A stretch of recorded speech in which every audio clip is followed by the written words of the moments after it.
Sahabat Pijar TV, terima kasih sudah klik video YouTube ini. Kiranya kebenaran firman yang saudara dapatkan menerangi kehidupan saudara. Untuk mudah menyaksikan video-video lainnya dan mendapatkan update dengan cepat, klik subscribe. Jangan lupa, berkat Tuhan jangan disimpan sendiri. Klik tombol share di bawah dan bagikan video ini ke sebanyak-banyaknya orang yang saudara kenal. Salam terang bagi Indonesia.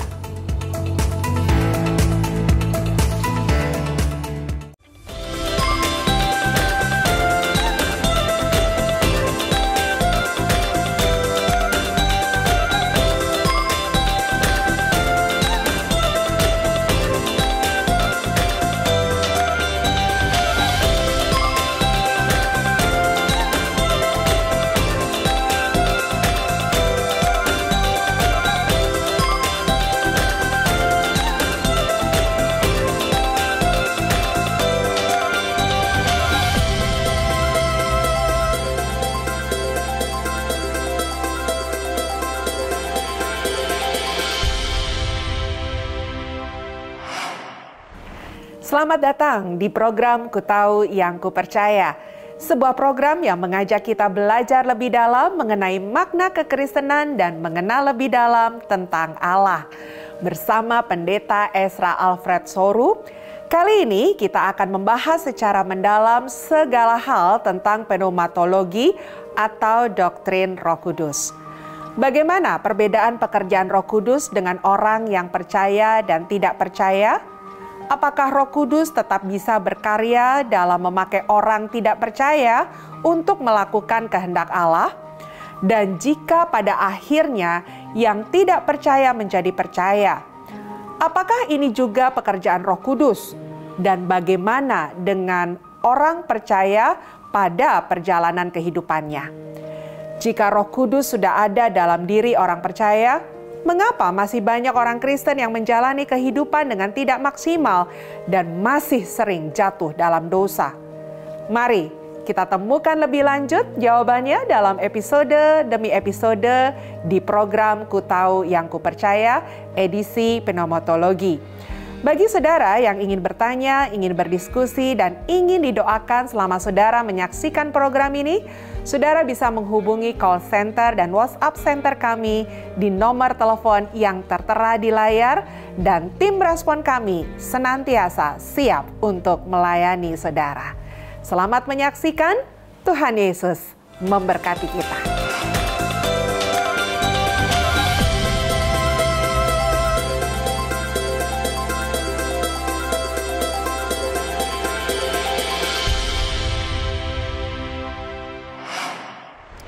Shalom, salam sejahtera buat saudara sekalian, para pemirsa Pijar TV dan juga semua yang seringkali mengikuti program Ku Tahu Yang Ku Percaya.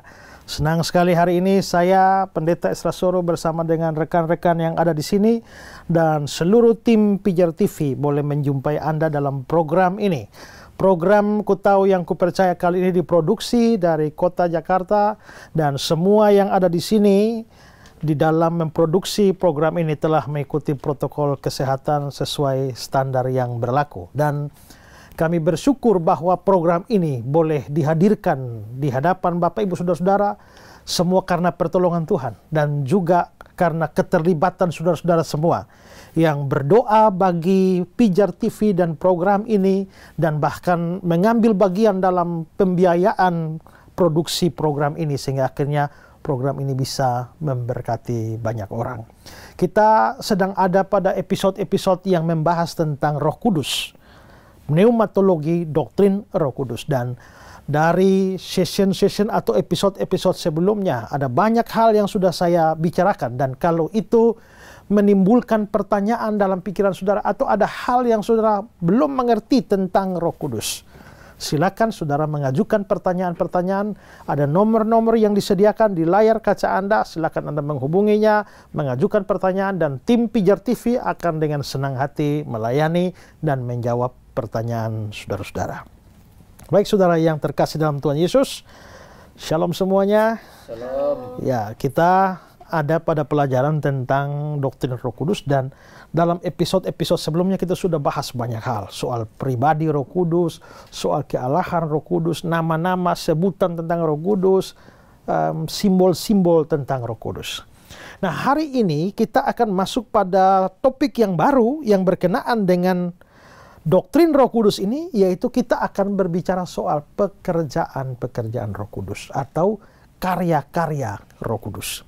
Nah, sebagaimana saya sampaikan dalam episode pertama, bahwa mempelajari doktrin Roh Kudus itu sesuatu yang penting karena kita memang sedang berada pada era di mana merupakan bagian dari Roh Kudus dalam berkarya. Allah Bapa lebih dikenal dalam masa perjanjian lama, dan masuk masa perjanjian baru, kita bisa melihat pernyataan Yesus Kristus yang datang ke dalam dunia dalam karya keselamatan yang puncaknya sampai pada kematian dan kebangkitan serta kenaikan Yesus ke surga. Setelah Yesus naik ke surga, dia mengirimkan atau mengutus Roh Kudus, dan Roh Kudus mulai bekerja. Makanya saya singgung dalam episode sebelumnya, seringkali ya kita, bukan seringkali, tapi di dalam kitab suci kita sebut kisah para rasul. Tapi ada ahli-ahli yang mengatakan bahwa ini kurang cocok disebut kisah para rasul, karena ternyata tidak semua rasul diceritakan pelayanannya di sini. Ya, hanya Petrus, Paulus, dan beberapa yang lain, tapi Matius tidak ada di sini, ya. Bartolomeus tidak ada di sini, Andreas tidak ada di sini, sehingga ada ahli-ahli yang mengatakan bahwa lebih cocok kalau kitab itu disebut sebagai kisah Roh Kudus ketimbang kisah para rasul. Sehingga siapapun yang muncul di dalam kitab ini, toh Roh Kuduslah yang bekerja, dan itu adalah era gereja, ya. Dan karena itulah maka kita memang berada pada suatu zaman di mana Roh Kudus bekerja begitu luas dan pekerjaannya dinyatakan dalam banyak hal. Nah, pada episode ini kita akan belajar tentang pekerjaan-pekerjaan Roh Kudus, dan untuk membuat kita memahami secara lebih komprehensif, maka pekerjaan Roh Kudus ini harus dipilah-pilah, dibagi-bagi menjadi beberapa bagian. Pertama, mari kita mau melihat pekerjaan Roh Kudus. Tapi ini adalah pekerjaan Roh Kudus yang berhubungan dengan alam semesta ini. Ya. Kalau kita bicara soal keberadaan alam semesta, maka Roh Kudus mempunyai andil di sini. Andil apa saja di sini? Pertama-tama adalah karena Roh Kudus itu turut menciptakan alam semesta. Kalau saya mengatakan Roh Kudus turut, itu berarti bahwa ada pribadi lain yang menciptakan alam semesta juga. Dan kita tahu bahwa Allah Bapa itu menciptakan alam semesta. Tapi Yesus Kristus juga dikatakan dia juga mencipta. Di dalam Yohanes pasal 1 ayat 3, ya, Ibrani 1 ayat 3, Kolose 1 ayat 16. Itu jelas mengatakan bahwa Yesus pun terlibat di dalam penciptaan. Tetapi bukan cuma Bapa dan Yesus, Roh Kudus pun terlibat di dalam penciptaan dunia ini atau penciptaan alam semesta. Nah, dari mana kita tahu Roh Kudus terlibat dalam pekerjaan penciptaan? Dari Kejadian 1 ayat 2. Coba baca Kejadian 1 ayat 2. Bumi belum berbentuk dan kosong, gelap gulita menutupi samudra raya, dan Roh Allah melayang-layang di atas permukaan air. Roh Allah melayang-layang di atas permukaan air. Nah, melayang-layang, Roh Allah melayang-layang ini tidak boleh dimengerti secara harfiah. Ini pasti mempunyai makna simbolis. Tapi kata melayang-layang di sini, itu bahasa Ibraninya itu adalah merakefet. Dan merakefet ini berasal dari kata rahab. Dan kata rahab ini itu bisa berarti seperti mengerami, atau mengepakkan sayap, atau menggoyang-goyang. Itu kata rahab, itu artinya seperti itu, ya. Atau juga di dalam sumber yang lain, ya, dikatakan bahwa kata merakefet itu bisa berarti bergerak dengan lembut, memelihara, melayang-layang, mengerami. Jadi kira-kira merakefet itu seperti ada telur, lalu induk ayam itu mengerami telur-telur itu. Sehingga akhirnya muncullah dari telur ayam itu, keluarlah anak-anak ayam yang hidup. Maka merah kefet itu berarti memberikan kehidupan. Ya, memberikan kehidupan. Atau juga kalau kita melihat dari struktur bahasa Ibrani yang sebenarnya kata ini itu menunjukkan suatu keadaan yang tidak statis, suatu keadaan dinamis, bergerak, ya. Karena itulah maka ya ini sama seperti kalau saudara melihat ada orang, misalnya saya kalau jaga sebagai satpam, misalnya saya jaga di sini. Nah, ini patung ini namanya ya, statis. Tapi kalau satpamnya bergerak ke sana kemari, dia lihat di sini, sini. Nah, ini dia dinamis. Nah, merah kefet itu bukan seperti patung yang pasif. Merah kefet itu adalah berjalan ke sana kemari, bergoyang, bergerak. Nah, karena itulah Kejadian 1 ayat 2 ini di dalam versi bahasa Inggris King James itu dikatakan melayang-layang, itu digunakan kata move. Ya. Atau coba kita lihat terjemahan Indonesia sehari-hari. Coba baca terjemahan Indonesia sehari-harinya. Bumi belum berbentuk dan masih kacau balau. Samudra yang bergelora, yang menutupi segala sesuatu, diliputi oleh gelap gulita. Tetapi kuasa Allah bergerak di atas permukaan air. Ya, kuasa Allah bergerak. Move.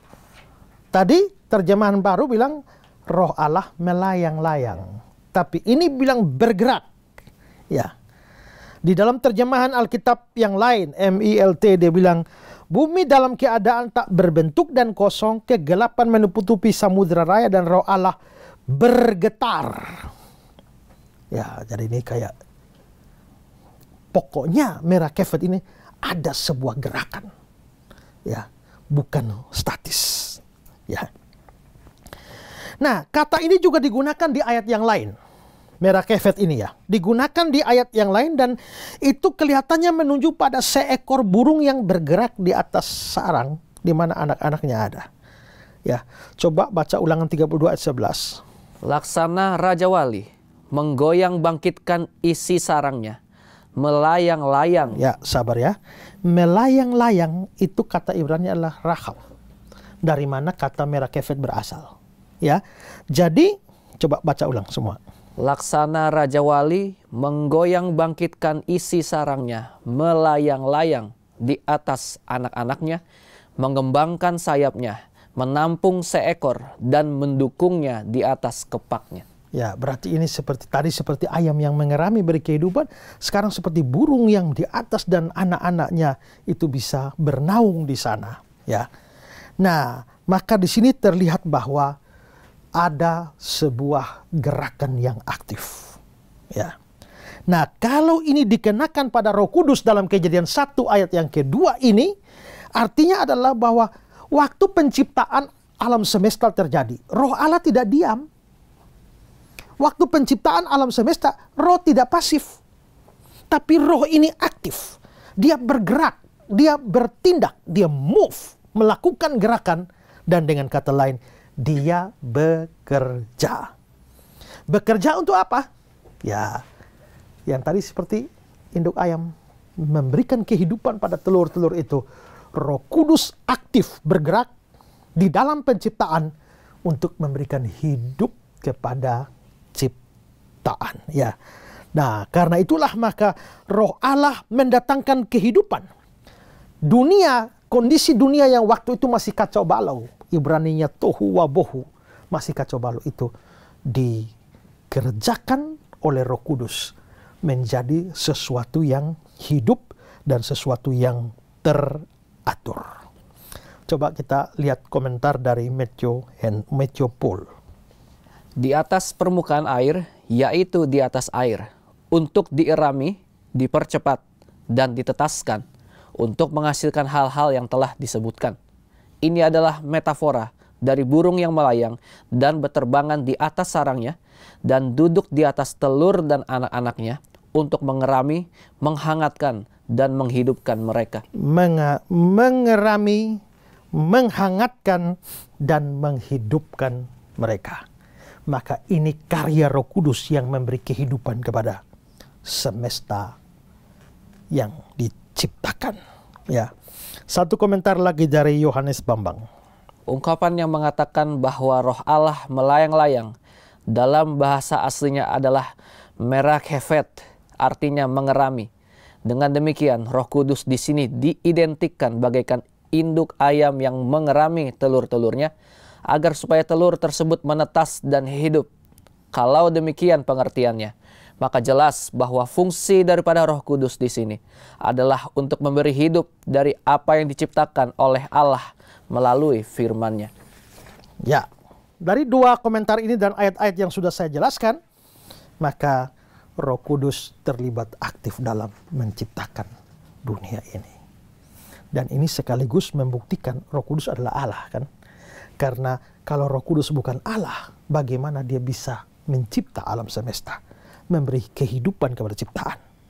Waktu kita bahas soal kealahan Roh Kudus, kita menyinggung ayat ini sebagai bukti kealahan Roh Kudus. Tapi di sini kita menyinggung lagi untuk menunjukkan bahwa Roh Kudus terlibat aktif di dalam penciptaan alam semesta.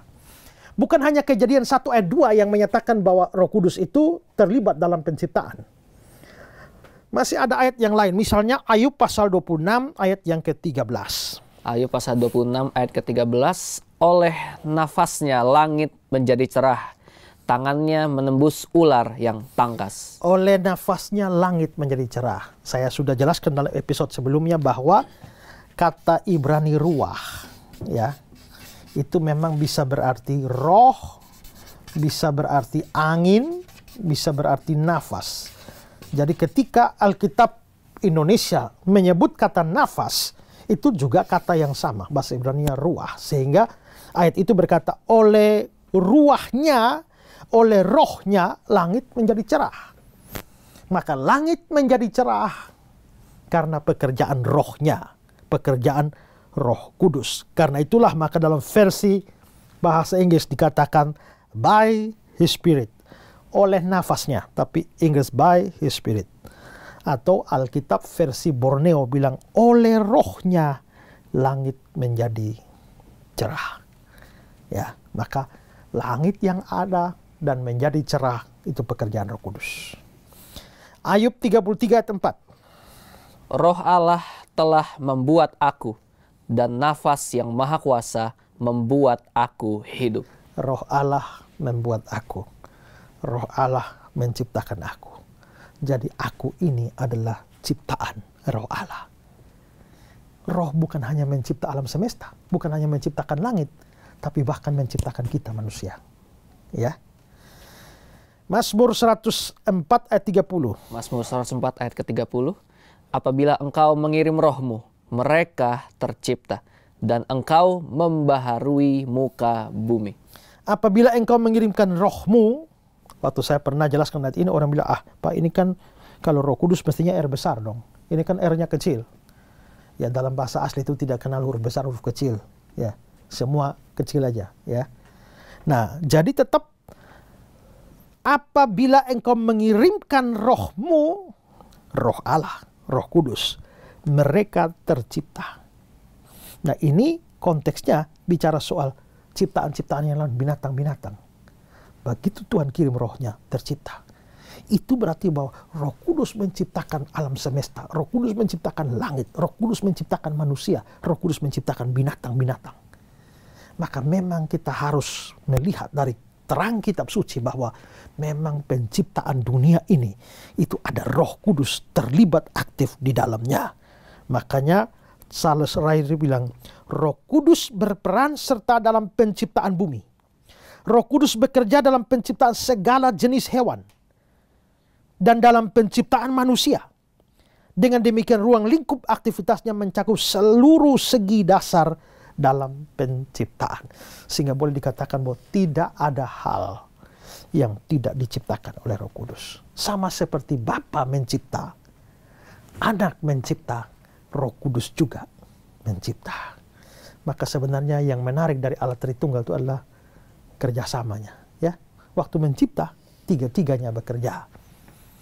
Dan demikian juga nanti kita lihat dalam banyak hal, ketiganya bekerja bersama-sama. Jadi, dalam kaitan dengan alam semesta, pertama-tama kita melihat Roh Kudus muncul sebagai pencipta. Tapi selanjutnya adalah Roh Kudus bukan hanya mencipta, tapi Roh Kudus juga terlibat dalam karya providensi. Yang disebut dengan karya providensi ini adalah karya pemeliharaan alam semesta. Ada satu paham yang namanya deisme. Deisme itu mengatakan bahwa Allah memang mencipta dunia ini. Tapi setelah itu dunia ini jadi, Tuhan tidak mengatur lagi. Tapi Tuhan hanya menciptakan hukum-hukum alam, lalu membiarkan dunia atau alam ini berjalan berdasarkan hukum-hukumnya. Ya. Ada orang yang menciptakan jam tangan ini. Ya. Dan dia menetapkan hukum atau aturannya. Tiap kali yang detik ini tak 60 kali, yang menit geser 1. Tiap kali yang menit geser 60, yang jarum jam geser 1.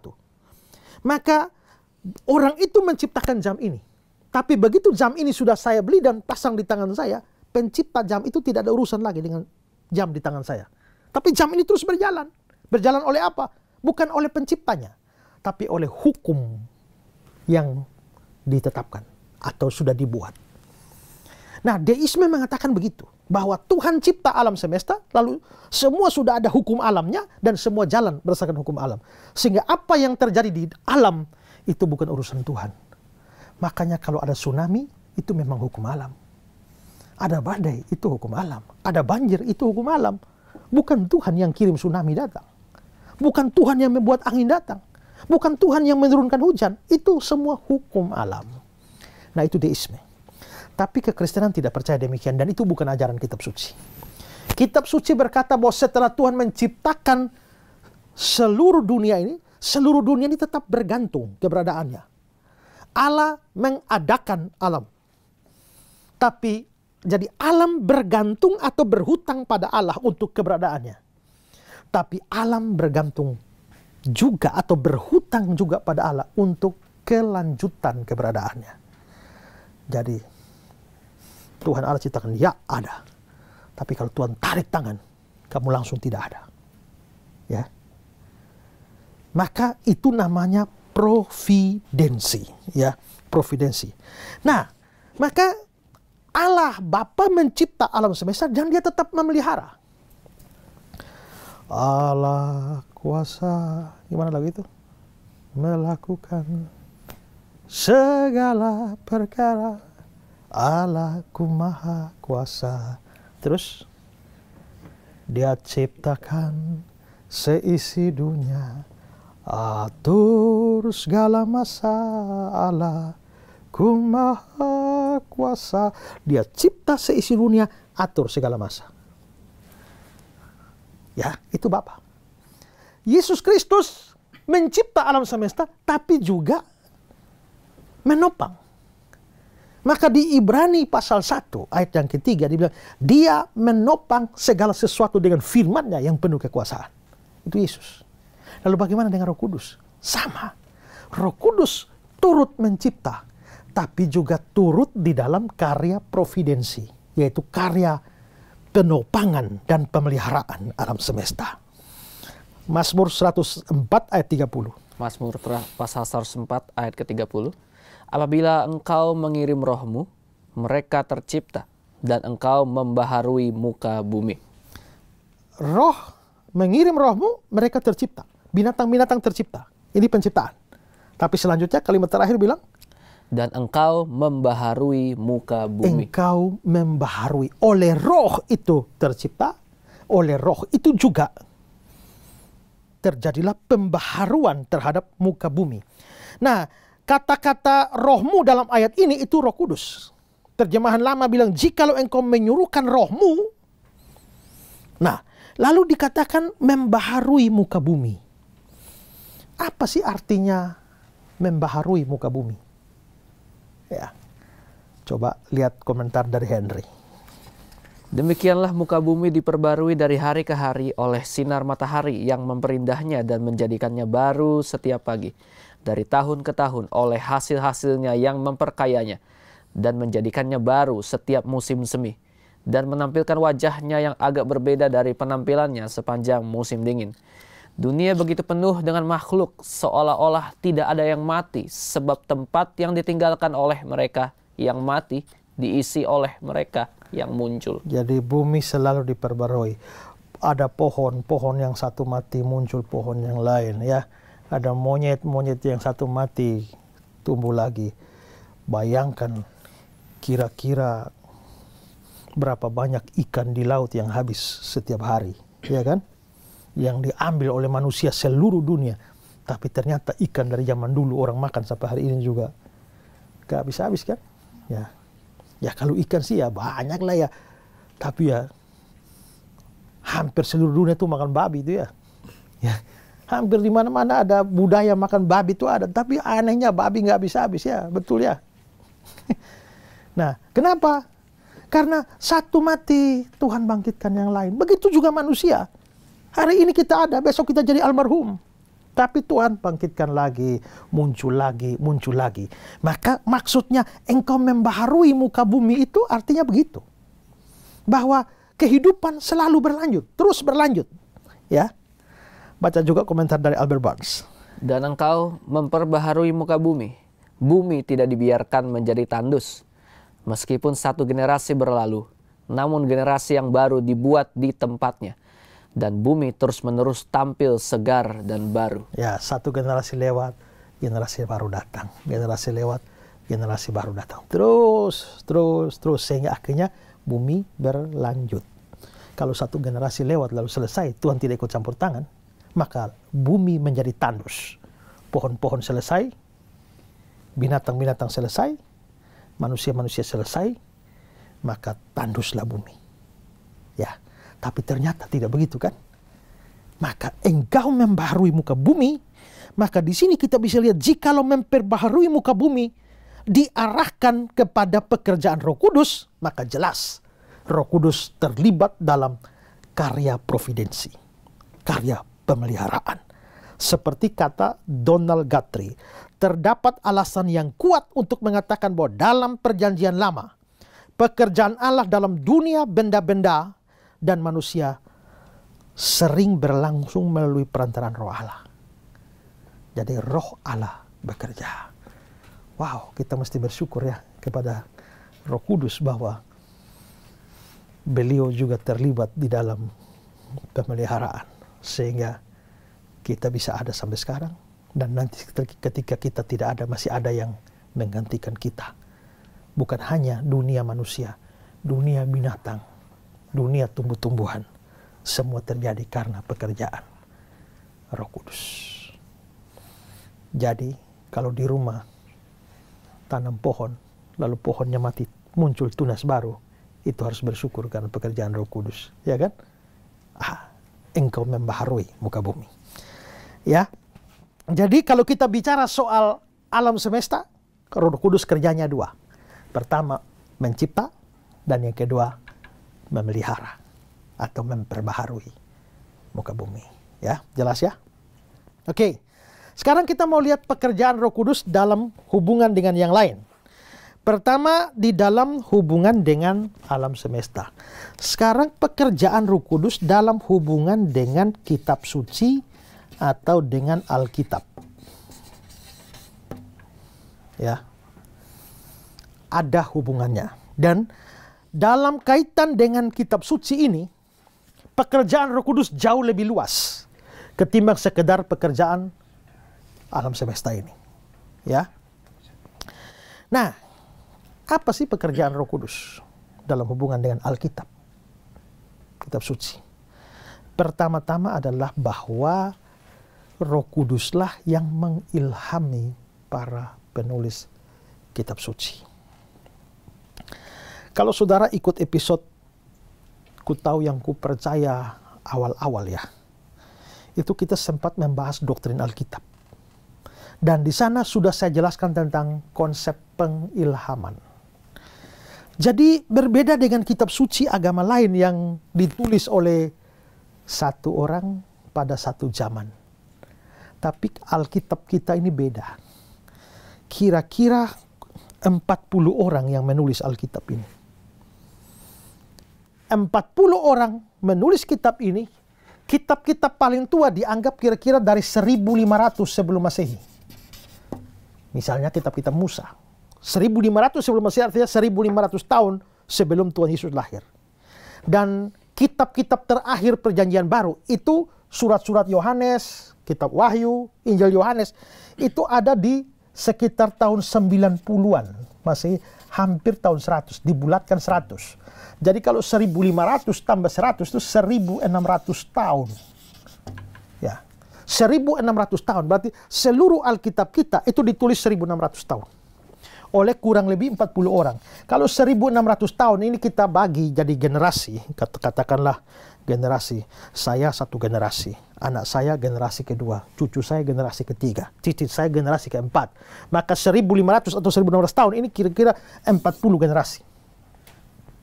Berarti Alkitab kita ditulis oleh 40 orang dalam 40 generasi, ditulis dalam tidak tempat yang sama. Sebagian Alkitab ditulis di benua Asia, yang lain di benua Afrika, yang lain di benua Eropa. 3 benua. Ya. Nah ini, tapi anehnya, dan jangan berpikir ya bahwa dulu Alkitab kita satu kitab kita ini sudah Kejadian sampai Wahyu. No. Masing-masing kitab ini sendiri-sendiri. Ya. Maka Matius ada di sana, Kejadian ada di sana, Roma ada di sana, Efesus di sana. Nanti dengan proses yang panjang sehingga terkumpul menjadi Alkitab sekarang ini. Ya. Tapi itu berarti bahwa ada 40 orang yang hidup di dalam 1600 tahun. Yang satu belum, ya, satu sudah mati, yang lain belum lahir. Tapi anehnya kalau baca Alkitab ini nyambung ya. Dari Kejadian sampai Wahyu nyambung. Ini 1,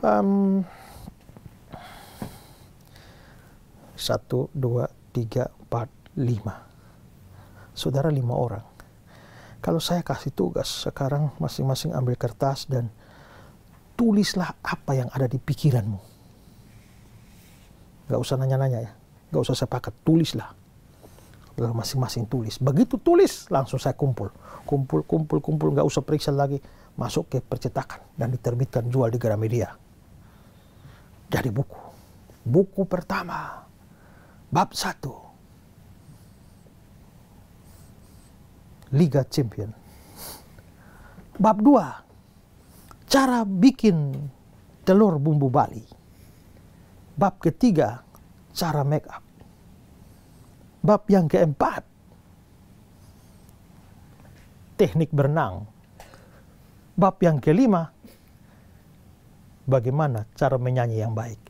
Orang baca buku ini, orang ini gila yang baca, yang tulisnya. Kok ini bagaimana bab 1 dari sepak bola tiba-tiba bisa lari ke telur bumbu Bali, ya kan? Tiba-tiba masuk ke make up, tiba-tiba bisa berenang. Lalu ini buku apa ini? Ya. Tapi bagaimana kalau ada yang kontrol? Saya yang kontrol, saya yang kasih tugas. Tolong kamu bahas segala sesuatu tentang mata manusia. Kamu bahas tentang telinga. Kamu bahas tentang hidung. Kamu bahas tentang tenggorokan. Ya. Kamu bahas tentang apa lagi? Ya, jantung misalnya. Orang lain lagi paru-paru ini. Maka orang baca menjadi, wah ini satu buku tentang organ tubuh yang bagus sekali. Kenapa? Karena ada yang kontrol. Nah sekarang siapa bisa kontrol 1.600 orang, 40 orang dalam 1.600 tahun? Kalau dia bisa kontrol 40 orang dalam 1.600 tahun, si pengontrol harus lebih tua dari 1.600 tahun. Ya. Dan ini tidak bisa lain. Harus Allah sendiri yang bisa ngontrol. Dan dalam hal ini, itu adalah pekerjaan Roh Kudus. Maka Roh Kuduslah yang ada di balik penulisan Alkitab ini. Ya. Coba baca 2 Petrus 1 ayat 21. Surat 2 Petrus pasal 1 ayat 21. Sebab tidak pernah nubuat dihasilkan oleh kehendak manusia, tetapi oleh dorongan Roh Kudus, orang-orang berbicara atas nama Allah Nabi Yesaya bicara, Nabi Yeskiel bicara, Nabi Daniel bicara, Nabi Mika bicara, semua berbicara, tapi tidak dari kehendak mereka sendiri, ya, oleh dorongan Roh Kudus. Menarik juga bahwa di dalam akhir dari setiap surat yang ditulis dalam kitab Wahyu pasal 2, pasal 3, itu ada kalimat yang sama, ya. Coba contoh Wahyu pasal 2 ayat yang ke-7. Siapa bertelinga, hendaklah ia mendengarkan apa yang dikatakan Roh kepada jemaat-jemaat. Langsung ayat 11. Siapa bertelinga, hendaklah ia mendengarkan apa yang dikatakan Roh kepada jemaat-jemaat. Ini surat kepada jemaat Efesus, Smyrna, Filipi. Tapi selalu diakhiri dengan apa yang dikatakan Roh. Berarti Roh lah yang ada di balik penulisan surat-surat dalam Wahyu 2. Wahyu 3 itu. Ya. Juga Kisah Rasul 1 ayat 16. Kisah Para Rasul pasal 1 ayat 16. Hai saudara-saudara, haruslah genap nas kitab suci yang disampaikan Roh Kudus dengan perantaraan Daud tentang Yudas, pemimpin orang-orang yang menangkap Yesus itu. Nas kitab suci yang disampaikan Roh Kudus dengan perantaraan Daud. Daud yang ngomong. Tapi Daud cuma perantara. Itu disampaikan oleh Roh Kudus. Ya. Kisah 28 ayat 25. Kisah Para Rasul pasal 28 ayat 25. Maka bubarlah pertemuan itu dengan tidak ada kesesuaian di antara mereka. Tetapi Paulus masih mengatakan perkataan yang satu ini. Tepatlah firman yang disampaikan Roh Kudus kepada nenek moyang kita dengan perantaraan Nabi Yesaya. Firman yang disampaikan Roh Kudus dengan perantaraan Nabi Yesaya. Di balik Daud ada Roh Kudus. Di balik Yesaya ada Roh Kudus. Ibrani 3 ayat yang ke-7. Sebab itu seperti yang dikatakan Roh Kudus, pada hari ini jika kamu mendengar suaranya. Ya, seperti yang dikatakan Roh Kudus. Ibrani 10 ayat 15, dan tentang hal itu Roh Kudus juga memberi kesaksian. Efesus pasal 3 ayat 3 sampai 5. Bagaimana rahasianya dinyatakan padaku dengan wahyu seperti yang kutulis. Berarti Paulus mendapat wahyu yang dia tuliskan. Dan dalam ayat yang kelima dikatakan dinyatakan di dalam Roh.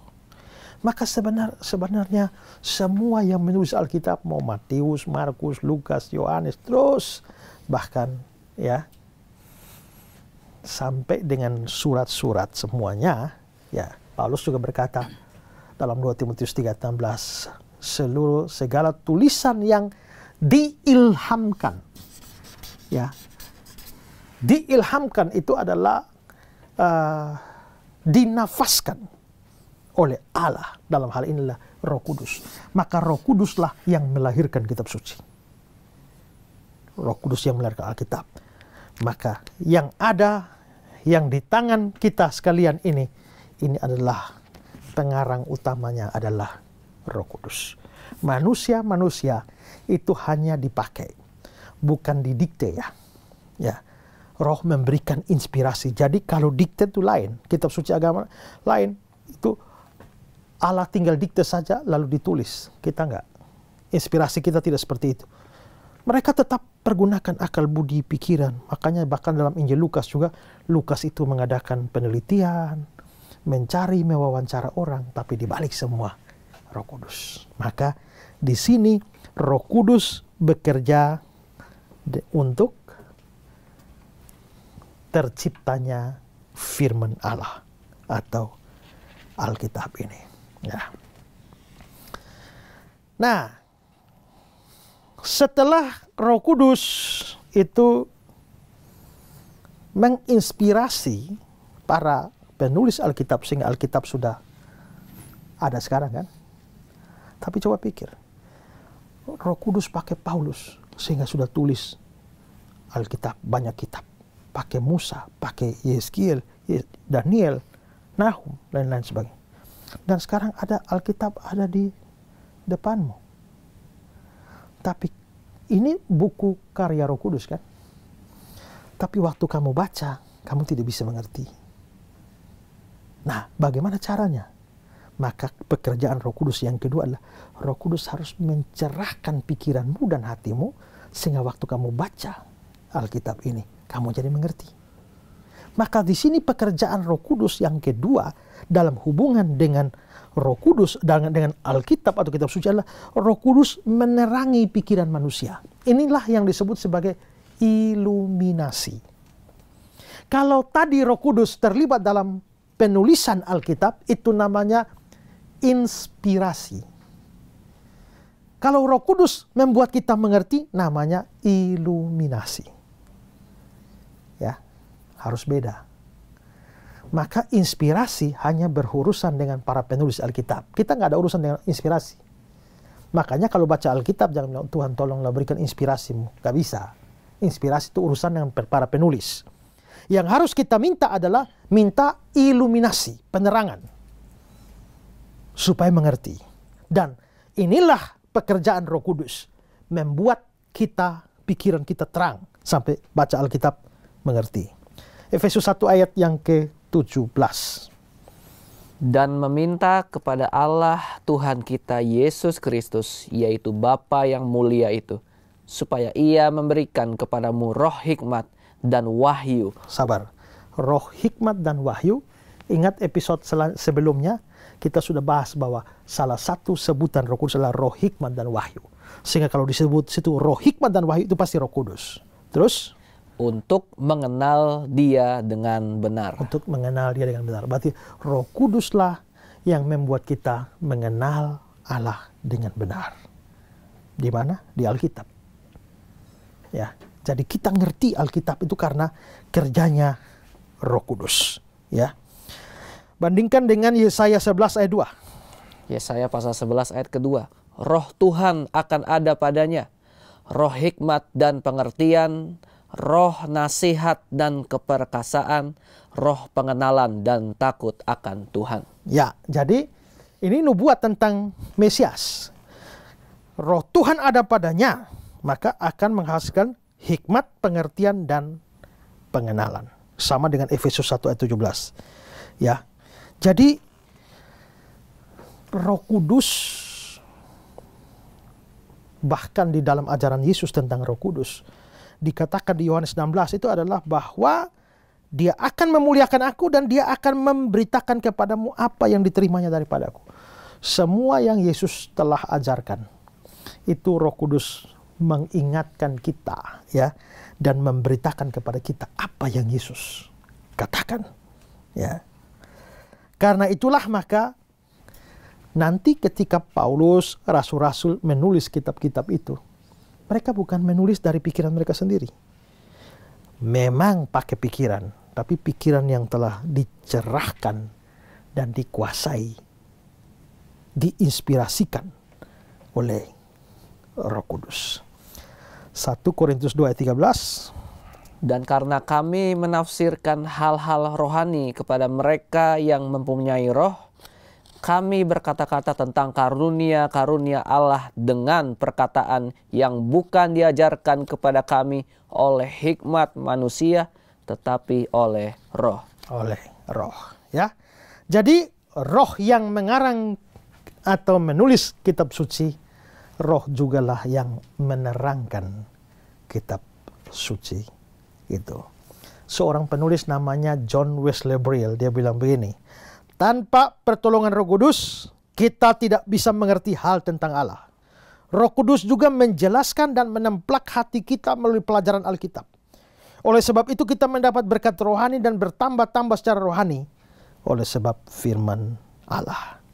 Karena itulah, karena roh yang ada di balik penulisan Alkitab, roh juga yang bisa membuat kita ngerti Alkitab, maka mau baca Alkitab itu harus berdoa.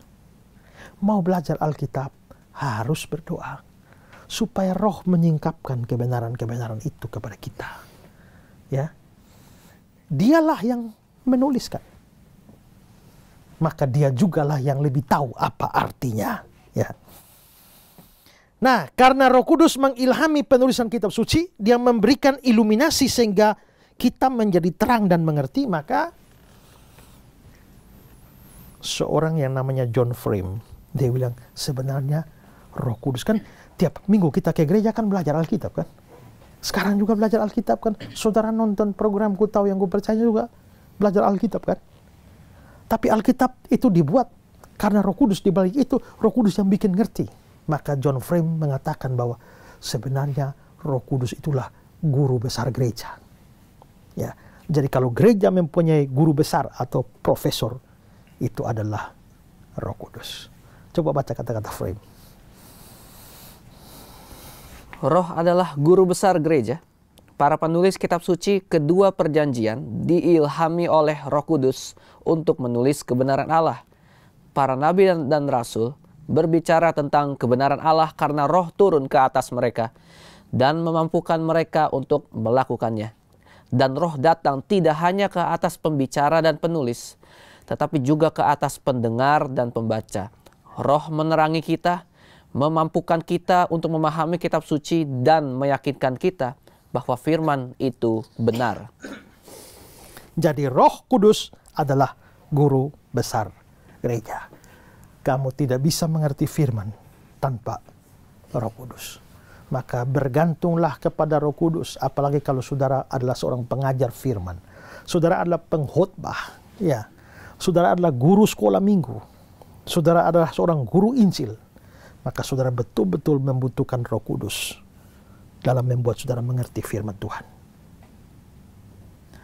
Nah, saudara pemirsa di rumah, apabila penjelasan saya ini masih kurang jelas bagi saudara, ada pertanyaan yang muncul dalam penjelasan saya ini, saudara jangan ragu-ragu. Silakan kirimkan pertanyaan saudara. Ada nomor di layar kaca Anda. Kirimkan pertanyaan dan kami dari Pijar TV akan berespon, menjawab, melayani apa yang saudara tanyakan. Dan bersyukur juga bahwa program ini bisa ada dan memberkati banyak orang. Ini juga karena dukungan saudara sekalian, ada dukungan doa, ada dukungan dana yang diberikan, sehingga program ini bisa jalan. Mari terus berdoa untuk Pijar TV. Dukung dana saudara juga, supaya dapat berguna untuk memproduksi program-program ini yang memberkati banyak orang dan menjadikan firman Allah itu mempunyai pengaruh di dalam kekristenan dan bahkan di dalam dunia ini. Nah, kita sudah belajar pekerjaan Roh Kudus dalam kaitan dengan dua hal ya. Pertama, dalam alam semesta, dia mencipta dan dia memelihara. Dalam hubungan dengan Alkitab, dia berada di balik penulisan Alkitab, dan dia juga lah yang memberikan pengertian kepada kita supaya bisa mengerti Alkitab dengan benar. Sekarang kita akan masuk pada pekerjaan Roh Kudus yang lain, dan ini yang ketiga, adalah pekerjaan Roh Kudus dalam hubungan dengan Kristus. Dalam alam semesta, Alkitab, Kristus. Nah, ini menarik karena Kristus adalah pribadi kedua dari Tritunggal. Roh Kudus adalah pribadi ketiga dari Tritunggal. Dan Kristus ini secara spesifik itu mempunyai hubungan yang begitu kuat dengan Roh Kudus.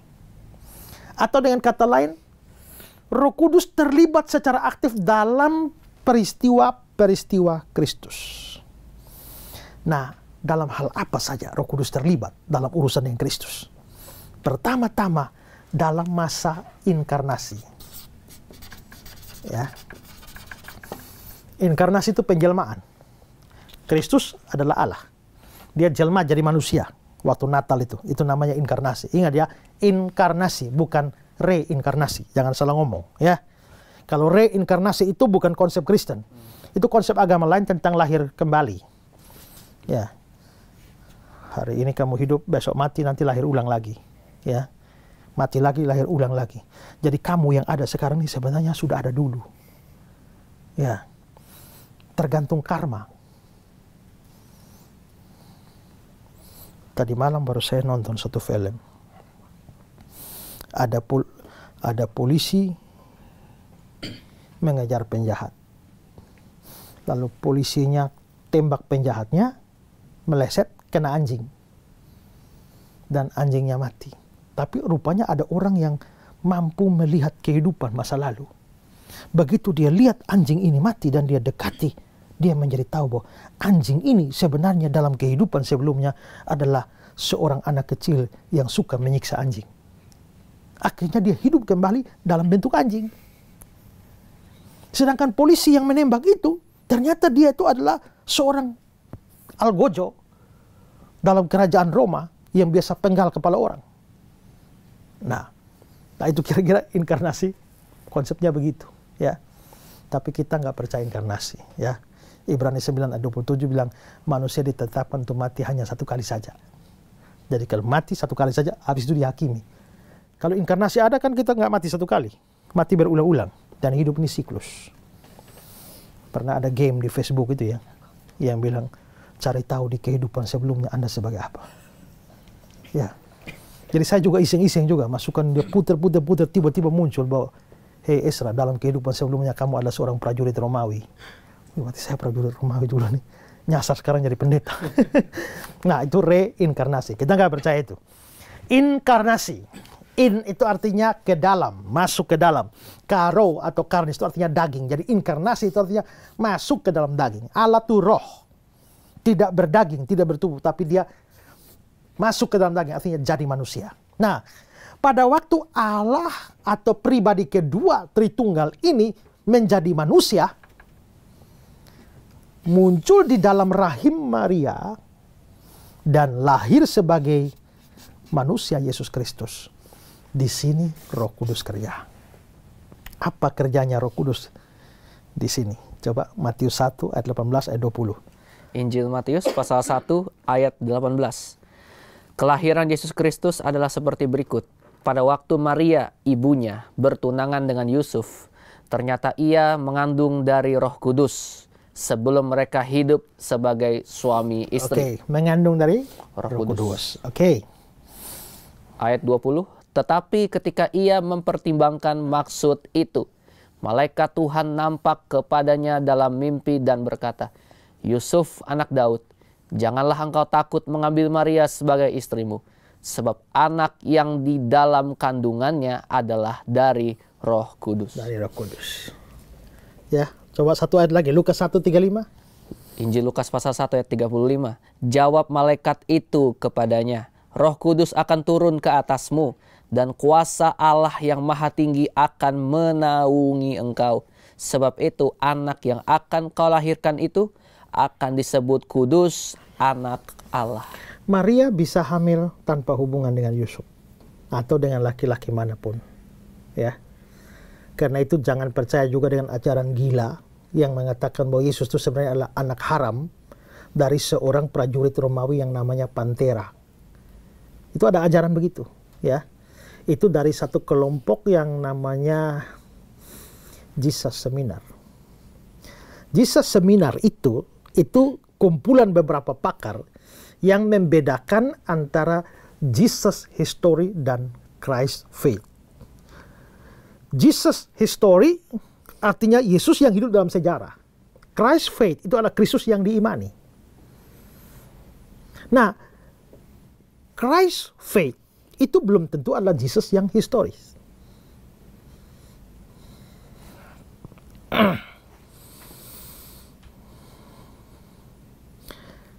Karena saya mempunyai seorang istri, saya begitu mencintai dia, menyayangi dia. Tapi sebenarnya dia nggak cantik. Dia jelek kalau objektif. Tapi karena dia cinta, saya cinta dia, maka saya anggap dia tuh cantik. Maka saya bikin lagu.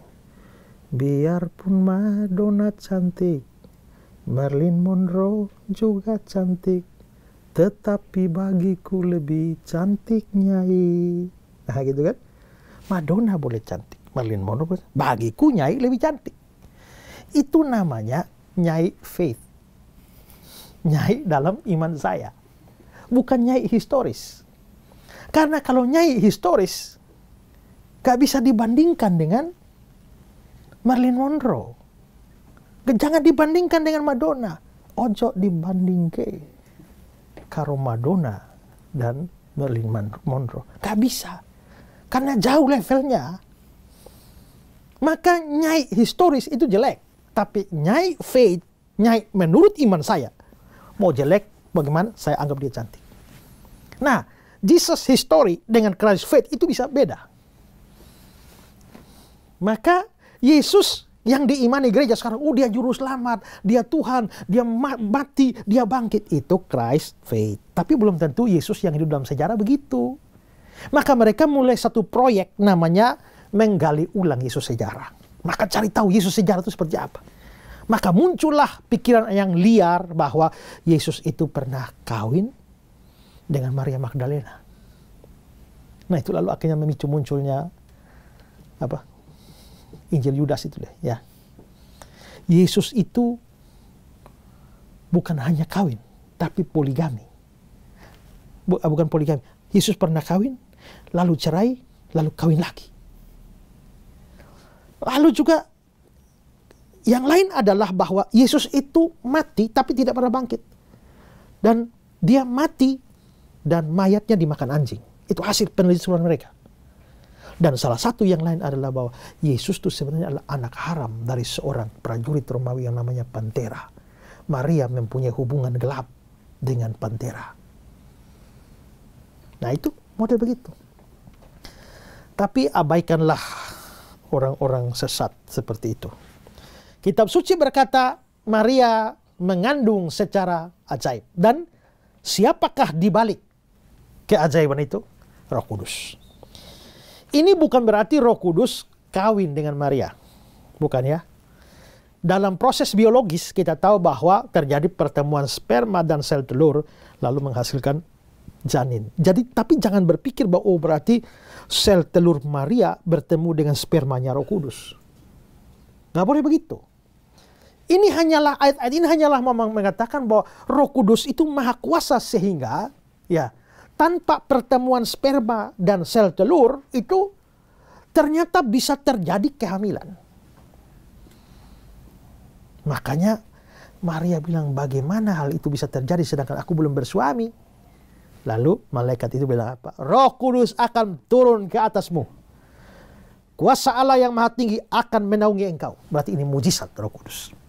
Maka pekerjaan Roh Kudus pertama dalam urusan dengan Kristus itu adalah Roh Kudus terlibat dalam inkarnasi, di mana dia menyebabkan terjadinya kehamilan secara ajaib pada Maria.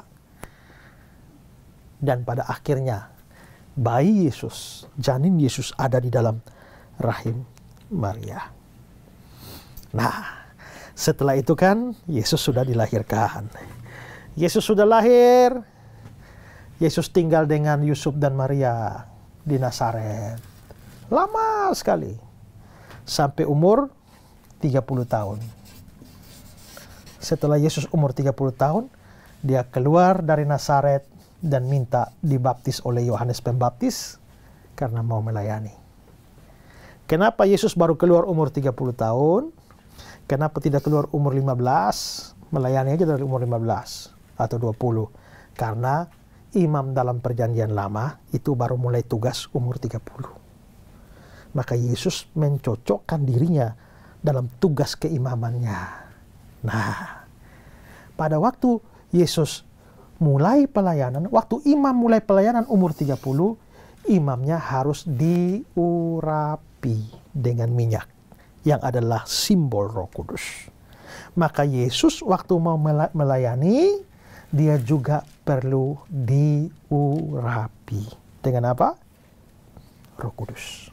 Makanya begitu dia dibaptis, turunlah Roh Kudus ke atasnya dalam rupa burung merpati. Maka di sini kita bisa melihat bahwa Roh Kudus bukan hanya terlibat dalam urusan kehamilan Maria, tapi bahkan pada waktu Yesus mau masuk pelayanan, Roh Kudus mengurapi dia. Ya, mengurapi dia. Coba baca kata-kata dari Leon Morris.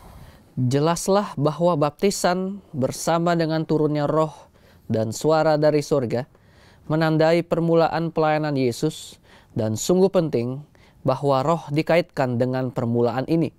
Kita boleh menarik kesimpulan bahwa Yesus yang manusia itu membutuhkan perlengkapan roh untuk pekerjaan yang akan dia mulai.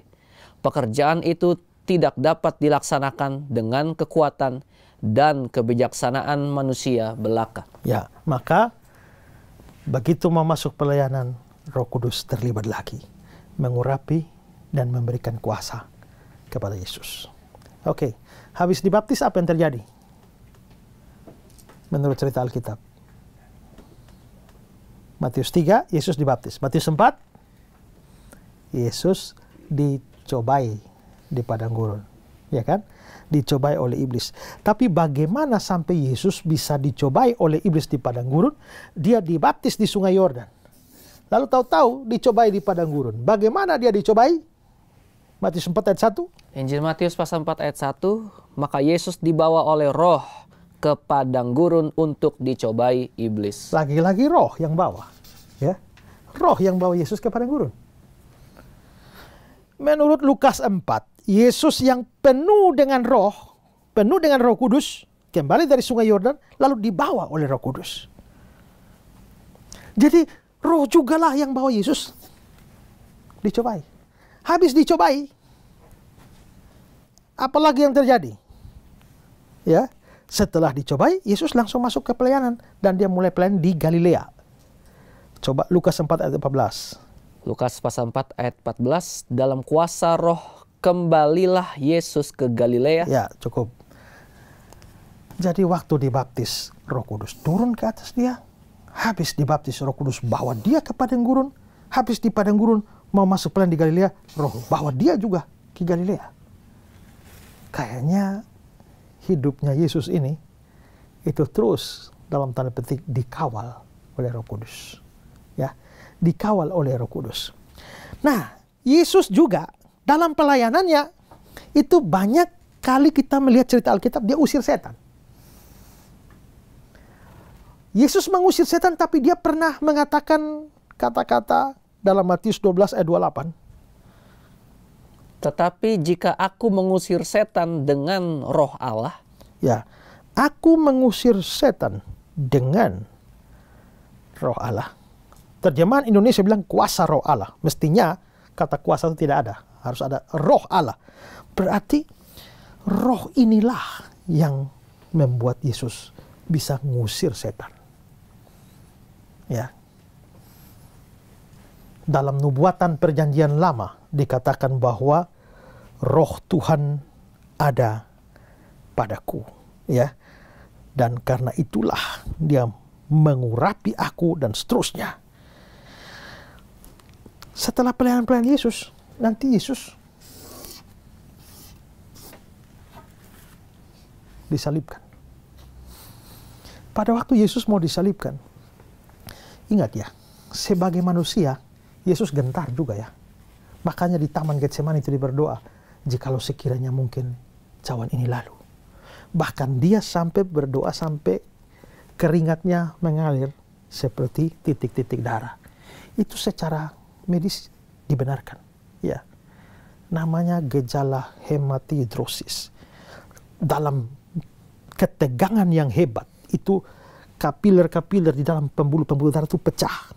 Lalu akhirnya keluar dengan titik-titik darah. Itu kita sudah pernah bahas di dalam episode Kristologi, ya. Saya waktu bahas dengan program Ku Tahu Yang Ku Percaya dalam seri pelajaran Kristologi, saya sudah bahas secara khusus soal Yesus yang mengeluarkan keringat darah, ya. Nah, jadi secara manusia sebenarnya dia juga gentar. Tapi toh pada akhirnya Yesus naik juga di atas kayu salib. Yang sering kita tahu adalah bahwa Yesus rela berkorban. Tapi banyak orang tidak tahu peranan Roh Kudus di sini. Padahal dengan naiknya Yesus di atas kayu salib dan mati menjadi korban, itu sebenarnya ada pengaruh roh. Nah, pengaruh roh yang bagaimana? Coba lihat Ibrani 9 ayat 14. Ibrani pasal 9 ayat 14. Betapa lebihnya darah Kristus yang oleh roh yang kekal telah mempersembahkan dirinya sendiri kepada Allah sebagai persembahan yang tak bercacat. Nah, Ibrani 9 ini bukan bicara khusus Roh Kudus. Dia bicara soal pengorbanan Yesus. Makanya dia bilang darah Kristus ya mempersembahkan dirinya sebagai persembahan yang tak bercacat. Tapi di situ ada kata-kata oleh roh yang kekal, Yesus mempersembahkan dirinya. Roh yang kekal ini Roh Kudus. Itu artinya apa? Artinya bahwa Yesus bisa rela mengorbankan dirinya menjadi persembahan. Itu karena ada pekerjaan roh yang kekal. Roh Kudus.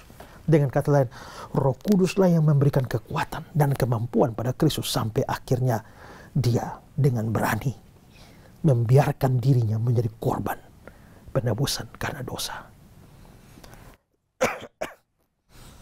Itu berarti kan Yesus lahir di sini, dibaptis, padang gurun, cobaan, masuk pelayanan, mati di kayu salib.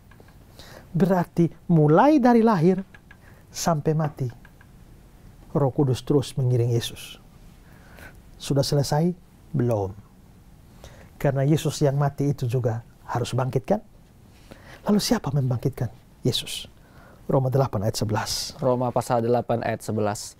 Dan jika roh dia yang telah membangkitkan Yesus dari antara orang mati. Oke, cukup. Roh dia, maksudnya roh Allah, Roh Kudus, telah membangkitkan Yesus dari antara orang mati. Memang soal Yesus bangkit itu Allah Bapa membangkitkan, Yesus juga bangkit sendiri, tapi Roh Kudus juga terlibat membangkitkan.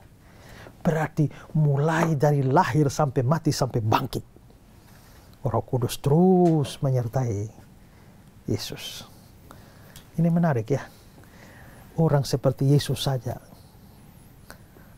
ya ditopang oleh Roh Kudus. Siapakah saya dan saudara yang bisa menjalani hidup ini dan pelayanan kita dengan kekuatan dan kemampuan sendiri? Ya, Yesus sebagai manusia. Kita nggak bicara Yesus sebagai Allah. Tapi Yesus sebagai manusia. Bagaimanapun juga kita bicara Yesus sebagai manusia, kemanusiaan Yesus jauh lebih hebat dari kita kok. Tapi meskipun begitu, dia tetap bergantung pada pekerjaan Roh Kudus. Nah, lalu siapakah saya, siapakah saudara yang bisa bersandar pada kekuatan sendiri terlepas dari Roh Kudus? Tidak bisa. Makanya kita butuh Roh Kudus. Peganglah tanganku, Roh Kudus. Kapan? Setiap hari. Ada amin? Peganglah Roh Kudus, peganglah tanganku Roh Kudus tiap hari. Kalau Yesus saja perlu Roh Kudus, mengapa saya, saudara, tidak memerlukannya? Ya, maka luar biasa sekali ini ya pekerjaan Roh Kudus. Ya, tapi apakah pekerjaan Roh Kudus dalam hubungan dengan Yesus sudah selesai? Belum juga. Karena apa? Karena Yesus yang sudah mati dan bangkit ini habis itu kan naik ke surga. Tapi setelah naik ke surga, ternyata Roh Kudus bekerja dalam tanda petik untuk Kristus itu belum selesai. Karena apa? Ya, karena setelah Yesus naik ke surga, Roh Kudus diutus oleh Yesus menjadi wakilnya di bumi ini. Ya. Yohanes 14 ayat 16-18. Injil Yohanes pasal 14 ayat 16. Aku akan minta kepada Bapa dan ia akan memberikan kepadamu seorang penolong yang lain supaya ia menyertai kamu selama-lamanya. 17. Yaitu roh kebenaran.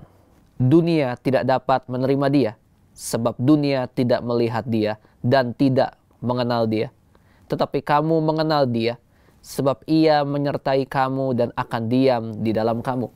18. Aku tidak akan meninggalkan kamu sebagai yatim piatu. Aku datang kembali kepadamu. Oke. Saudara lihat ayat itu. Aku minta pada Bapa dan dia akan memberikan padamu seorang penolong yang lain. Dalam episode sebelumnya saya sudah jelaskan bahwa kata penolong di situ adalah parakletos. Nah, parakletos, Yesus itu parakletos. Menurut 1 Yohanes 2 ayat 1-2. Yesus itu parakletos kita. Tapi ternyata Yesus yang Parakletos ini naik ke surga, dia janjikan Parakletos yang lain. Dan Parakletos yang lain itu adalah Roh Kudus. Tapi sekarang saudara lihat ya, lihat baik-baik ayat itu. Ayat 18. Aku ini Yesus, tidak meninggalkan kamu sebagai yatim piatu. Aku datang kembali padamu. Yesus akan datang kembali. Ini bukan bicara kedatangan kembali di akhir zaman. Karena kalau akhir zaman, Yesus belum datang. Dia masih tinggal di surga. Kisah 3:21. Nah, Yesus sebagai manusia, waktu naik ke surga, dia nggak boleh datang ke dalam dunia ini. Sampai pemulihan segala sesuatu. Makanya kalau hari ini, ada orang bilang, Tuhan Yesus ada di sana. Jangan percaya, omong kosong itu. Karena kisah 3:21 bilang, dia harus tetap ada di surga. Sebagai Allah dia hadir di mana-mana. Tapi sebagai manusia, dia nggak bisa ada di bumi. Tapi dia bilang, aku datang kembali kepadamu. Ini belum akhir zaman. Tapi siapa yang, bagaimana dia bisa bilang, aku datang kembali padamu?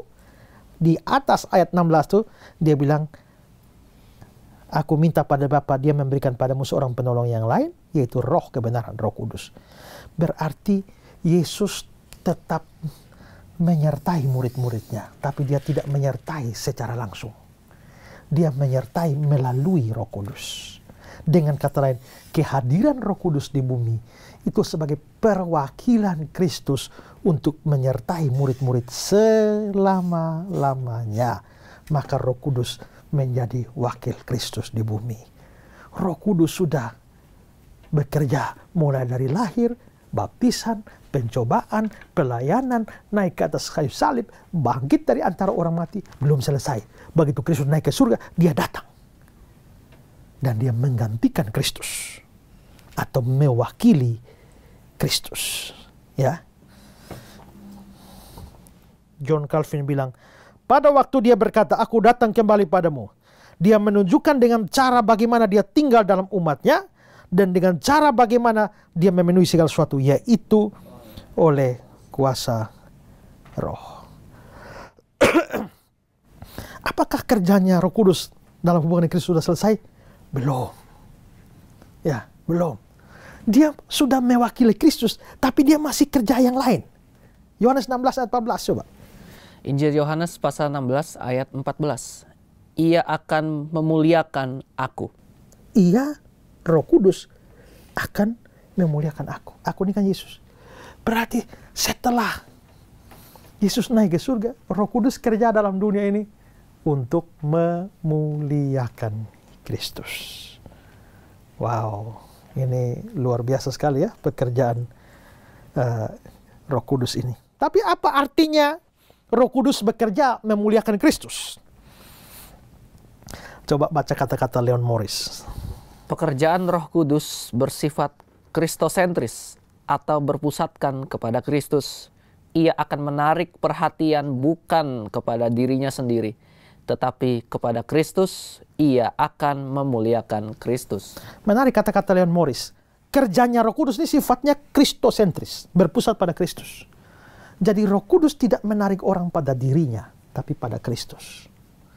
Makanya di mana-mana kalau kita beritakan Injil tentang Yesus Kristus, Roh Kudus kerja supaya orang percaya Kristus. Ya. Maka kerjanya Roh Kudus itu supaya bawa orang pada Kristus, pada Kristus, pada Kristus, kristosentris. Ya. Donald Guthrie juga bilang begini, fungsi utamanya ialah memuliakan Kristus. Roh senantiasa menyangkal diri, tak pernah berbicara berdasarkan kewibawaannya sendiri.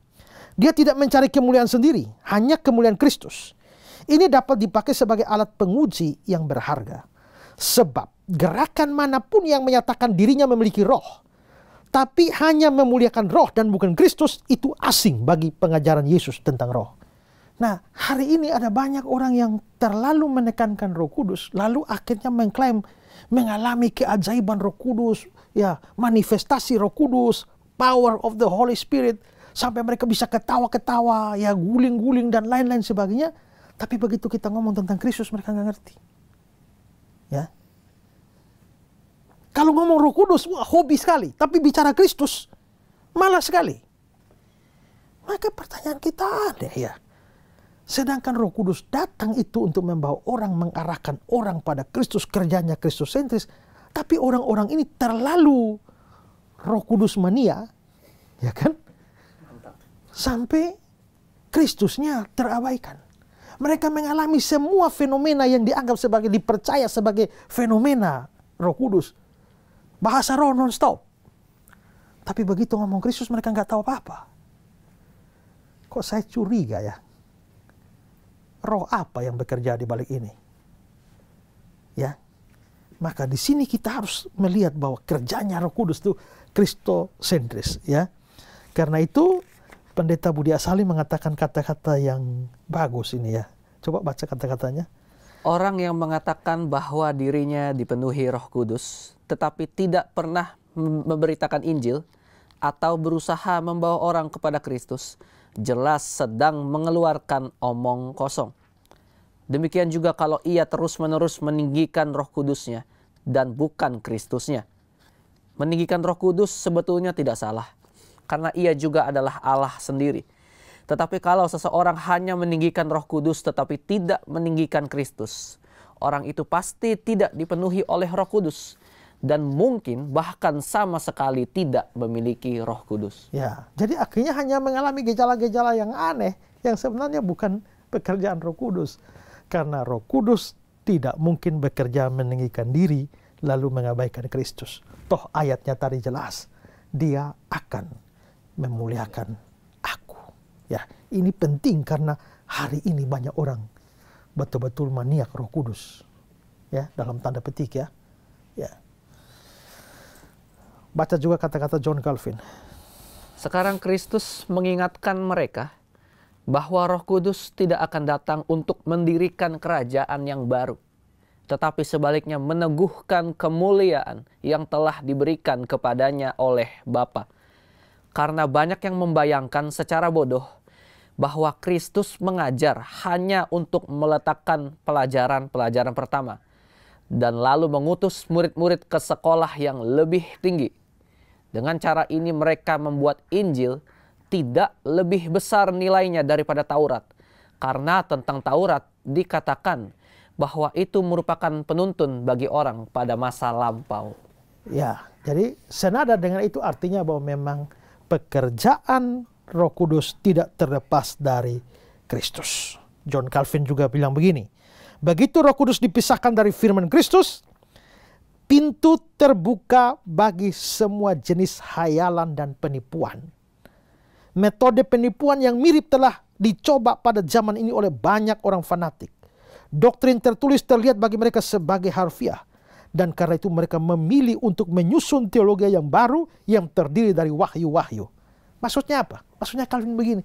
Hari ini kan berita tentang Kristus dan karyanya itu kan penuh di Alkitab.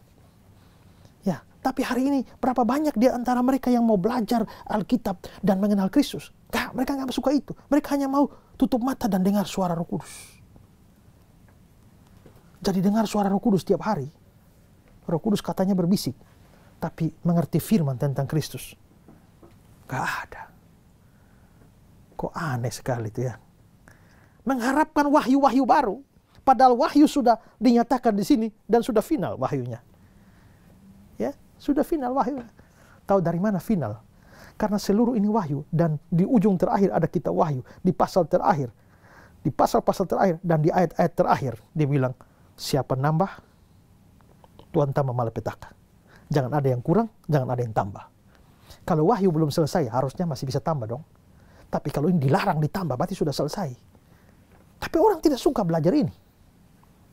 Orang lebih suka tutup mata dan mendengar bisikan-bisikan roh, yang entah Roh Kudus atau roh jahat, ya kan?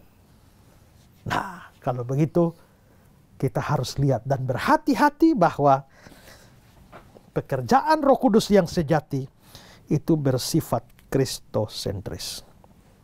Roh Kudus mewakili Kristus di bumi. Roh Kudus datang memuliakan Kristus. Apalagi? Yohanes 15 ayat 26. Yohanes pasal 15 ayat 26. Jikalau penghibur yang akan kuutus dari Bapa datang, yaitu roh kebenaran yang keluar dari Bapa, ia akan bersaksi tentang aku. Dia, Roh Kudus, akan bersaksi tentang Yesus. Tadi memuliakan Yesus, sekarang bersaksi tentang Kristus. Nah, makanya tadi kata-kata Pendeta Budi Asar itu penting ya. Ada banyak orang dapat Roh Kudus, tapi tidak pernah ngomong Injil, tidak pernah beritakan Injil. Tiap minggu yang dia khotbah hanya roh terus, hanya ngeroh, terlalu banyak ngeroh, tapi nggak pernah nginjil. Ya, nah di sini dikatakan roh bersaksi tentang aku. Bagaimana cara roh bersaksi? Roh bersaksi melalui pemberitaan Injil yang dilakukan oleh murid-murid. Ini nampak dari konteksnya ya. Tadi kan Yohanes 15 ayat 26. Sekarang coba baca lanjut ayat 27. Ayat 27. Tetapi kamu juga harus bersaksi karena kamu dari semula bersama-sama dengan aku. Ya, ayat 26 ujung tadi, dia Roh Kudus bersaksi tentang aku. Ayat 27, kamu juga bersaksi. Berarti Roh Kudus bersaksi melalui kita. Jadi bagaimana caranya Roh Kudus bersaksi tentang Kristus? Roh Kudus memakai kamu dan kamu ngomong tentang Kristus kepada orang. Lalu orang menjadi percaya pada Kristus. Ya, begitu kamu percaya, Roh Kudus lagi bekerja kamu, mendorong kamu ngomong tentang Yesus. Ya, maka makin hari makin banyak orang memberitakan Injil dan makin banyak orang percaya pada Kristus. Itu kerjanya Roh Kudus. Makanya di Kisah pasal 1 ayat yang ke-8, kamu akan menerima kuasa kalau Roh Kudus turun ke atas kamu. Nah, begitu Roh Kudus turun ke atas kamu, kamu akan menjadi saksiku. Jadi salah satu ciri orang yang dapat Roh Kudus tuh, dia harus punya kerinduan bersaksi. Makanya hari ini ada banyak orang mengalami fenomena Roh Kudus, ketawa-ketawa, guling-guling, ya muntah-muntah, tapi nggak pernah ada kerinduan bersaksi. Itu omong kosong, nonsens. Ya, Roh Kudus pasti membuat ada gairah beritakan Injil. Ya. Ada pertanyaan? Saya, Pak. Ya. Tuhan Yesus itu kan seutuhnya adalah manusia sejati, tetapi Tuhan Yesus tidak mungkin melakukan dosa. Jadi pertanyaannya, sejauh mana Roh Kudus berperan dalam kehidupan Yesus sebagai manusia? Oke. Kalau peranan Roh Kudus sejauh mana dalam diri Kristus, ya mulai dari lahir. Ya, sampai sini yang saya jelaskan tadi. Tapi yang kamu tanya nih tentang apa? Kemanusiaan Yesus yang Tuhan Yesus yang merupakan manusia sejati. Yang tidak mungkin melakukan dosa. Ya. Nah, di sini gini dulu. Apakah Yesus itu mungkin berbuat dosa? Atau nggak mungkin? Kita bukan bicara fakta. Kalau bicara fakta, Yesus nggak berdosa. Tapi apakah dia tuh ada kemungkinan berdosa? Memang sama sekali nggak bisa berdosa, atau bisa berdosa tapi tahan diri sampai nggak berdosa.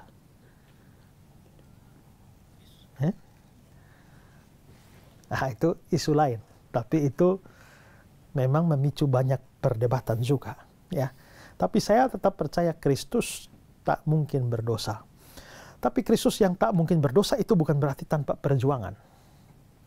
Nah, tapi kita lihat begini. Ada pemikiran Yesus tidak mungkin berdosa. Kenapa? Karena dia Allah. Allah tidak mungkin berdosa. Tapi pemikiran bahwa Yesus mungkin berdosa itu datang dari fakta lain bahwa dia juga manusia. Kalau dia manusia, maka dia mestinya bisa berdosa. Nah, tapi Kristus yang adalah manusia yang mestinya bisa berdosa, kenapa menjadi tidak bisa atau tidak mungkin berdosa?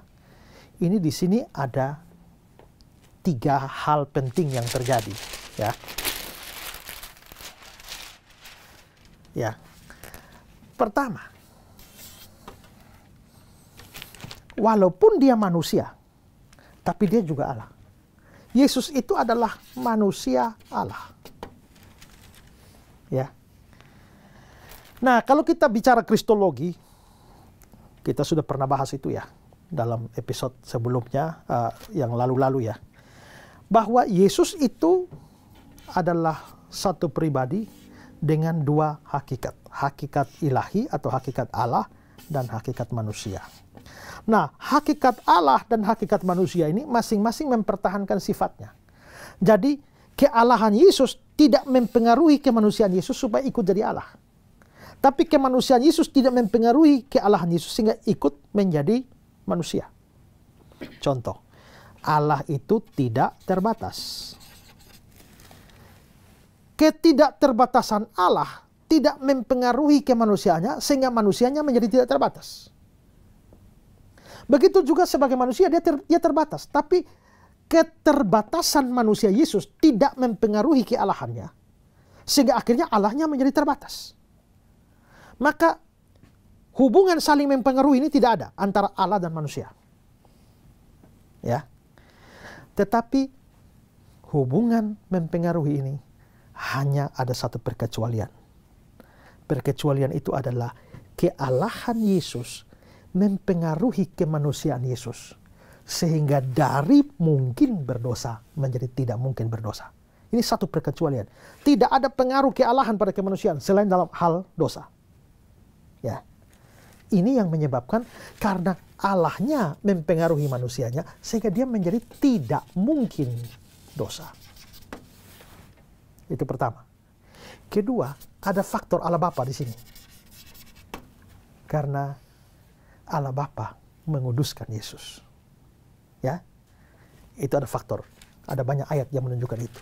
Dan yang ketiga, ini adalah Roh Kudus. Pernahkah saudara berpikir mengapa Yesus harus lahir dari perawan? Ya. Kita sudah bahas itu dalam pelajaran tentang kristologi. Nah, kelahiran Yesus dari perawan ini salah satu faktor yang sangat mempengaruhi kesucian Kristus. Karena kita tahu dalam Kristen ada dosa asal. Ketika si laki dan perempuan kawin sebagai orang berdosa menghasilkan anaknya sebagai berstatus orang berdosa dan seterusnya, makanya semua manusia berdosa. Maka dalam hal ini perkawinan laki itu dipotong supaya dosa asal tidak menurun. Maka Yesus hanya lahir dari perempuan. Tapi masalahnya perempuan ini juga berdosa. Maria. Walaupun saudara-saudara kita di Katolik menganggap dia tidak berdosa, tapi kita Protestan anggap ini Maria juga orang berdosa. Kalau Maria juga orang berdosa, maka polusi dosa bisa datang pada Kristus. Nah, bagaimana supaya polusi dosa tidak sampai pada Kristus? Disinilah kerjanya Roh Kudus. Maka dalam pengakuan iman rasuli, dikandung dari Roh Kudus. Maksudnya Roh Kudus bikin Maria hamil, tapi sekaligus Roh Kudus bekerja menyucikan janin Yesus sejak dari dalam rahim ibunya, sehingga dia lahir bebas dari dosa asal. Sehingga Yesus itu tak mempunyai dosa asal. Suci, sempurna. Itu pekerjaan Roh Kudus. Jadi mengapa sampai Yesus secara manusia suci, tidak mungkin berdosa? Dipengaruhi oleh kealahannya. Ada Allah Bapa yang menguduskan dia. Dan ada Roh Kudus juga yang menyucikannya. Maka dia tampil sebagai pribadi yang tanpa dosa. Ya. Oke, ada lagi? Saya, Pak. Ya. Tadi Bapak sempat berbicara jika kita percaya bahwa Yesus adalah Tuhan, maka kita diberikan Roh Kudus. Lalu kenapa masih banyak keluarga Kristen yang hancur berantakan? Apakah Roh Kudus tidak tinggal dan bekerja di dalam keluarga Kristen tersebut? Sebenarnya dalam pelajaran-pelajaran kali lalu ada pertanyaan sejenis itu juga. Yang saya sudah jawab bahwa karena pekerjaan Roh Kudus dalam menguduskan kita itu sifatnya sinergistik. Kalau dalam urusan keselamatan itu monergistik. Mono, itu satu. Jadi dalam urusan keselamatan itu hanya Allah yang bekerja. Kita nggak kerja apa-apa supaya selamat. Kita tidak menyumbang apapun dalam karya Allah yang membuat kita selamat. Semua dari Allah. Saya nol. Karena Allah yang bekerja. Dialah yang melahirbarukan saya. Dialah yang menyelamatkan saya. Dia yang membangkitkan saya, menghidupkan saya. Tapi setelah saya percaya, saya perlu bertumbuh dalam pengudusan. Ya, saya terus bertumbuh dalam pengudusan. Tapi kerja dalam pengudusan ini sifatnya bukan monergistik, satu pihak bekerja. Jadi bukan hanya Roh Kudus yang kerja menguduskan kita. Tapi di sini sifatnya sinergistik. Artinya ada Roh Kudus, ada bagian kita. Nah, maka di sini kita bisa lihat bahwa walaupun Roh Kudus bekerja, tapi juga karena ada bagian kita bisa lalai melakukan bagian kita, maka kita bisa akhirnya masih juga berdosa. Maka termasuk juga dalam urusan, ya, banyak orang Kristen juga masih belum bisa hidup sempurna kan.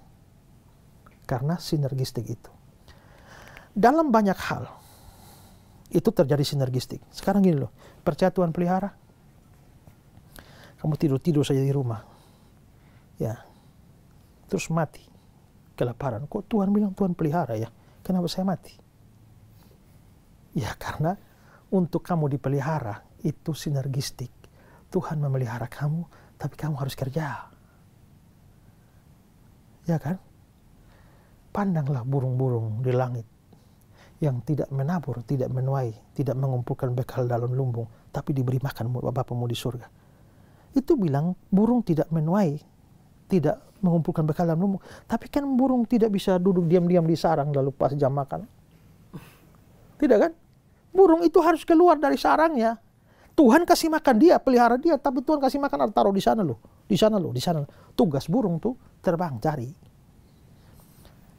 Lihatlah bunga bakung, ya, yang tidak memintal, ya, tapi Tuhan hiasi dia lebih dari keindahan pakaian Salomo.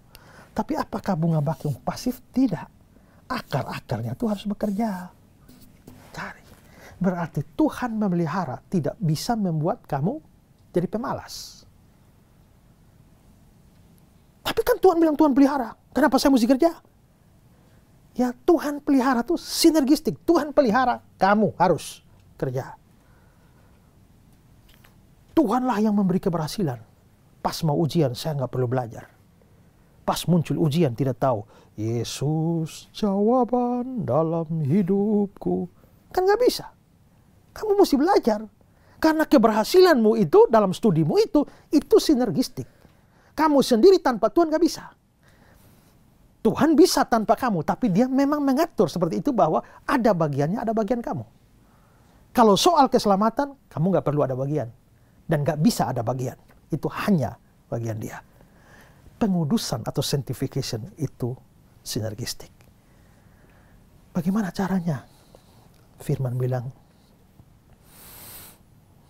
dengan apakah seorang muda mempertahankan kelakuannya bersih? Sesuai dengan firman.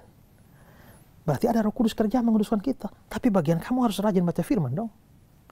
Berdoalah supaya kamu jangan jatuh ke dalam pencobaan. Kalau begitu, Roh Kudus menguduskan kamu, bagian kamu juga harus berdoa dong. Tapi jangan hanya berdoa. Berdoalah dan berjaga-jagalah. Pasti tujuan kamu, bagian kamu harus berjaga-jaga. Kamu harus baca firman. Ya. Harus berdoa, harus berjaga. Kalau kamu nggak baca firman, nggak doa, nggak jaga-jaga, terus nggak kudus. Loh kenapa Tuhan tidak menguduskan saya? Katanya Roh Kudus menguduskan saya. Bagianmu tidak kamu kerjakan. Ya, maka kita harus melakukan bagian kita. Nah, seringkali yang bagian kita ini yang kita gagal. Sehingga biarpun kita sudah percaya ada Roh Kudus yang bekerja, tapi kita masih jatuh bangun juga karena bagian kita ini seringkali kita tidak melakukannya. Ya. Oke, ada lagi? Saya ingin bertanya, Pak. Ya. Tadi sudah disampaikan bahwa pendeta dengan jelas bahwa Roh Kudus mempunyai banyak sekali pekerjaan-pekerjaan yang sangat penting dalam iman percaya kita. Namun jika Roh Kudus adalah pribadi Allah, mengapa dalam kredo apostolik atau pengakuan iman rasuli, Roh Kudus hanya disebutkan dalam satu baris saja? Apakah ini hanya sebuah kebetulan? Lalu kenapa hal itu bisa terjadi, Pak? Ya, kalau kita lihat ya pengakuan iman rasul itu kalau untuk Yesus banyak ya. Aku percaya kepada Yesus Kristus, anaknya yang tunggal Tuhan kita, yang dikandung dari Roh Kudus, lahir dari anak darah Maria, yang menderita sengsara di bawah pemerintahan Pontius Pilatus, disalibkan, mati dan dikuburkan, turun ke dalam kerajaan maut pada hari yang ketiga, naik ke surga, duduk di sebelah kanan Allah, dan akan datang dari sana untuk menghakimi orang yang hidup dan yang mati. Banyak sekali. Lalu Roh Kudus, aku percaya kepada Roh Kudus. Titik. Selesai. Kenapa ya? Begini. Karena pengakuan-pengakuan iman itu bukan orang tidak ada kerjaan, lalu duduk, lalu bikin pengakuan iman. Bukan. Pengakuan-pengakuan iman itu dibuat karena ada masalah. Masalah apa? Masalah penentangan terhadap kekristenan. Ya. Jadi kalau orang mempersoalkan Allah Bapa, Allah Bapa gini-gini, maka dirumuskanlah pengakuan iman tentang Allah Bapa. Ya, ini dari sisi historis. Tapi serangan terhadap Allah Bapa tidak terlalu banyak. Nah, begitu juga serangan terhadap Roh Kudus. Tapi tentang Kristus itu banyak sekali bidat-bidat, ajaran sesat, serangan-serangan dari luar yang mempersoalkan siapa Kristus itu dan iman kita pada Kristus. Nah, untuk memagari orang Kristen dari bidat-bidat itu, maka dibuatlah pengakuan iman. Pengakuan iman itu tujuannya bukan untuk diucapkan kepada Allah. Saya kadang-kadang melihat orang bikin pengakuan iman rasuli, dia tutup mata. Aku percaya kepada Allah, Bapa yang Maha Kuasa, Halik langit dan bumi. Ya, baiklah. Tapi tujuan utama pengakuan iman itu bukan untuk kamu ucapkan pada Allah. Tapi itu adalah kamu ucapkan untuk dirimu dan untuk sesamamu, orang percaya, untuk membentengi kamu dari ajaran bidat. Jadi begini, aku percaya kepada Yesus Kristus, anaknya yang tunggal. Sehingga tiba-tiba kalau ada bidat yang mengatakan bahwa Yesus itu bukan anak tunggal, ya masih ada adik-adiknya, ya ini kita bukan ngomong manusia ya, ngomong ke anak Allahan secara kekal ya, maka oh tidak, pengakuan bilang Yesus anak tunggal, yang dikandung daripada Roh Kudus, lahir dari Maria. Tapi yang bilang, mamanya Yesus itu bukan namanya Maria, ya tapi namanya Monica. Nggak bisa, pengakuan iman rasuli saya bilang Maria. Ya, yang menderita sengsara di bawah pemerintahan Pontius Pilatus.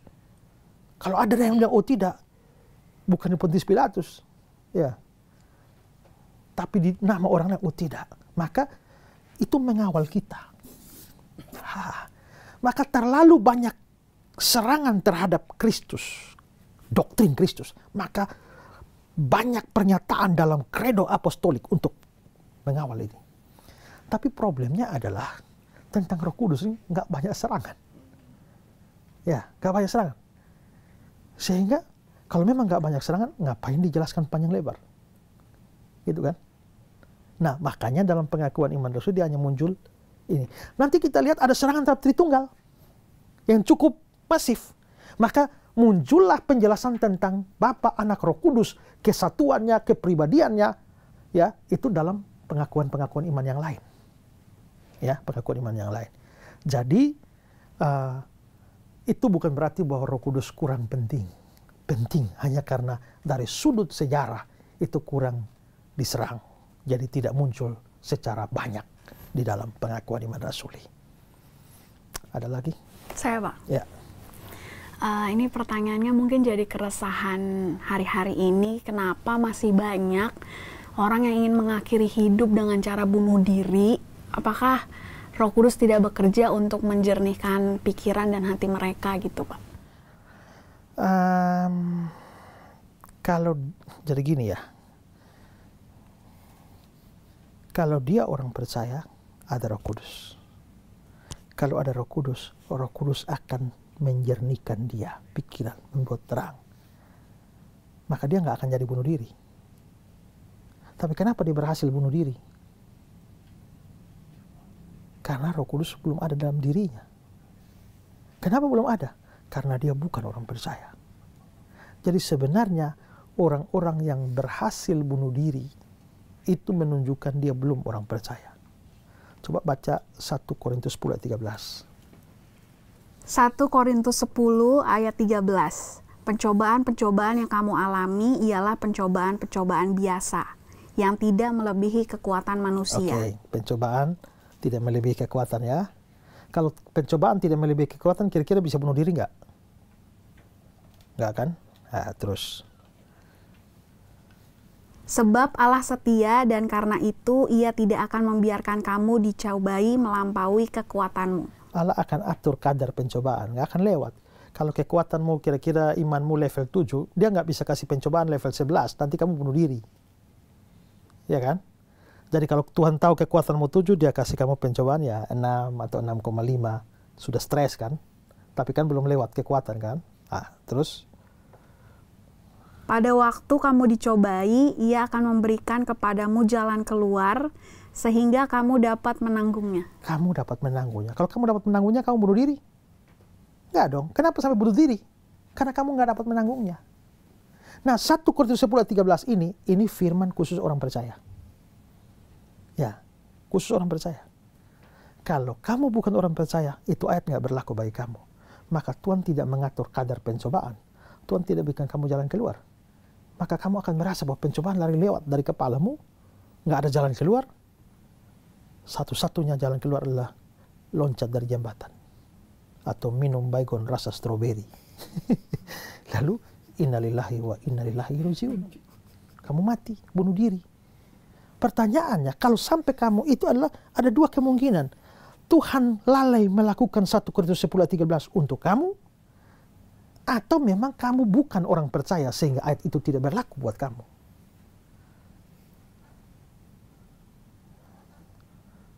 Tidak mungkin Tuhan lalai. Jadi kalau sampai orang bunuh diri, artinya dia bukan orang percaya. Kalau memang dia bukan orang percaya, ya memang belum ada Roh Kudus dalam diri dia. Lalu yang mencerahkan dia siapa? Ya, jadi kalau sampai orang mati bunuh diri, itu bukti bahwa dia bukan orang percaya. Dia akan masuk neraka.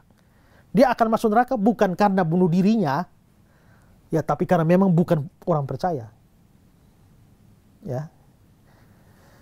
Karena itulah saudara ya, kalau saudara betul-betul orang percaya, yakinlah bahwa 1 Korintus 10 ayat 13 itu akan berlaku. Kamu bisa merasa begitu stres, begitu tertekan, itu bisa.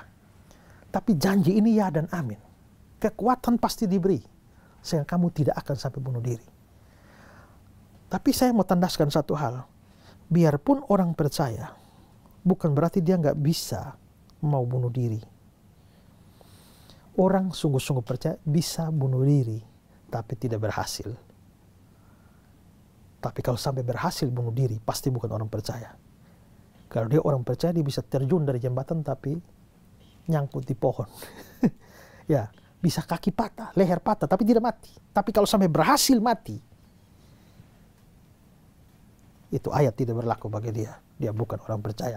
Tidak ada Roh Kudus dalam diri dia. Ya. Oke, pemirsa di rumah, kalau saudara punya pertanyaan juga, ini ada nomor di layar kaca Anda, silakan kirimkan pertanyaan saudara.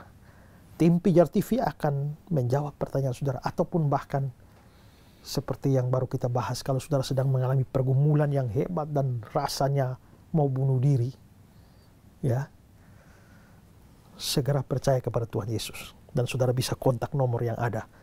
Tim Pijar TV siap melayani Anda, berdoa, dan bergumul bersama-sama dengan saudara. Program Ku Tahu Yang Ku Percaya ini adalah program pengajaran dan bisa hadir memberkati kita karena dukungan doa dan dukungan dana dari saudara-saudara sekalian. Kalau saudara rindu agar program ini terus memberkati banyak orang, teruslah berdoa untuk Pijar TV. Dan kalau Tuhan menggerakkan saudara, saudara boleh ambil bagian dalam pembiayaan program ini, sehingga program ini terus dapat diproduksi sehingga memberkati banyak orang. Pelajaran kita akan kita sambung dalam episode-episode yang akan datang. Tapi pelajaran hari ini sampai di sini. Tuhan memberkati saudara. Saya Pendeta Esra Soro bersama rekan-rekan yang ada di sini dan seluruh tim Pijar TV mengucapkan salam terang bagi Indonesia dan Tuhan memberkati saudara.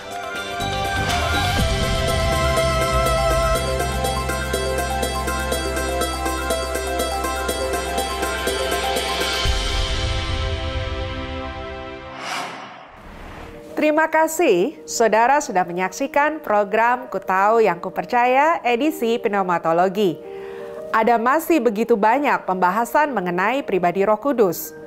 Bagaimana peran Roh Kudus dalam mendampingi kita dan bahkan membela kita?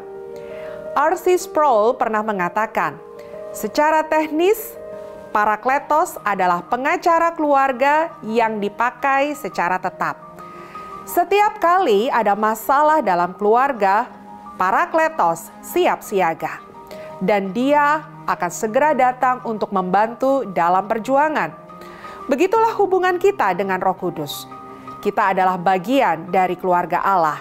Dan pengacara keluarga adalah Roh Kudus itu sendiri.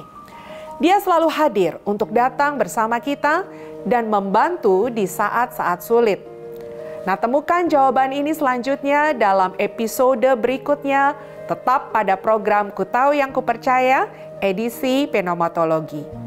Bagi saudara yang ingin bertanya, ingin berdiskusi, dan ingin didoakan setelah saudara menyaksikan program ini, saudara bisa menghubungi call center dan WhatsApp center kami di nomor telepon yang tertera di layar, dan tim respon kami senantiasa siap untuk melayani saudara.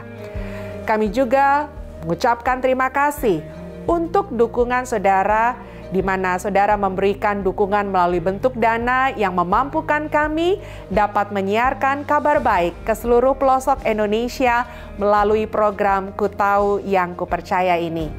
Bagi saudara yang ingin terlibat dalam dukungan dana agar produksi program ini terus bisa berlangsung, Anda bisa memberikan dana melalui rekening BCA dengan nomor 5055182121 atas nama Yayasan Pelayanan Media Indonesia.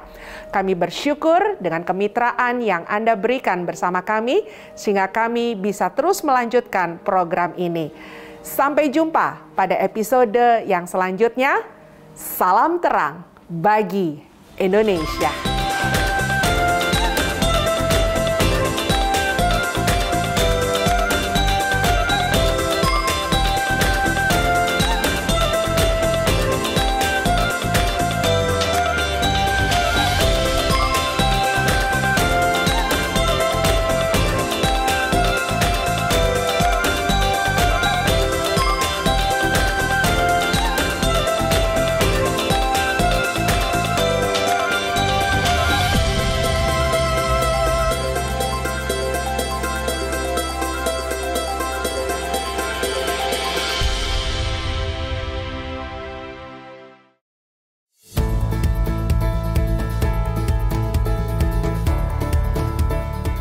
Sahabat Pijar TV, terima kasih sudah menjadi pemirsa setia program-program Pijar TV.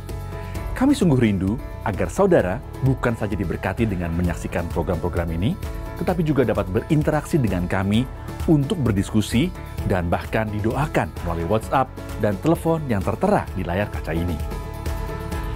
Hubungi kami sekarang juga melalui WhatsApp. Tim Respon Pijar TV siap untuk melayani saudara. Salam terang bagi Indonesia.